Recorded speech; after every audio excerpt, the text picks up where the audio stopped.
नमस्कार. Asian news चॅनलमध्ये आपलं स्वागत आहे. नाशिकच्या पंचवटीतील हिरावरी परिसरामध्ये महालक्ष्मी नगर येथील समृद्धी ज्वेलर्स या दुकानावर शुक्रवारी रात्रीच्या सुमारास 4 ते 5 अज्ञात दरोडेखोरांनी सशस्त्र दरोडा टाकला. दरोडेखोरांनी दुकानातील महिला आणि पुरुषांना पिस्तुलाच्या बटाने बेदम मारहाण करत सोन्या चांदीचे दागिने घेऊन पोबारा केला आहे. या घटनेमुळे नाशिक शहरामध्ये खळबळ उडाली आहे. त्यामुळे परिसरामध्ये भीतीचे वातावरण पसरले आहे.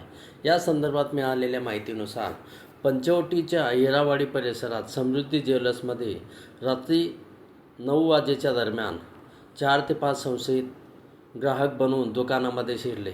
दुकान बंद करण्याची वेळ असल्याने अचानक आलेल्या या तरुणांनी पिस्तूल आणि इतर शस्त्रांचा धाक दाखवला.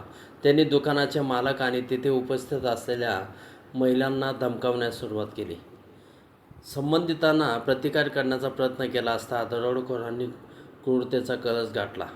पिस्तुलाच्या मागच्या बाटाने महिला आणि पुरुषांच्या डोक्यावर आणि अंगावर जोरदार प्रहार केले. या हल्ल्यामध्ये महिला गंभीर जखमी झाली आणि ती रक्तबंबाळ झाली आहे. जखमींना तातडीने उपचारासाठी रुग्णालयात दाखल करण्यात आले.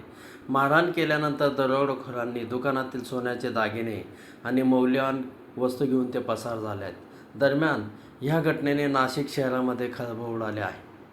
दरोडा टाकल्यानंतर सर्व संशयित आरोपी दुचाकी किंवा चारचाकीने फरार झाल्याचा अंदाज पोलिसांनी व्यक्त केला आहे. दरम्यान हिरावाडी परिसरामध्ये घडलेल्या ह्या दरोड्याच्या घटनेने नाशिक शहरामध्ये खळबळ उडाली आहे. एशियन न्यूजसाठी प्रतिनिधी पंचवटी. धन्यवाद.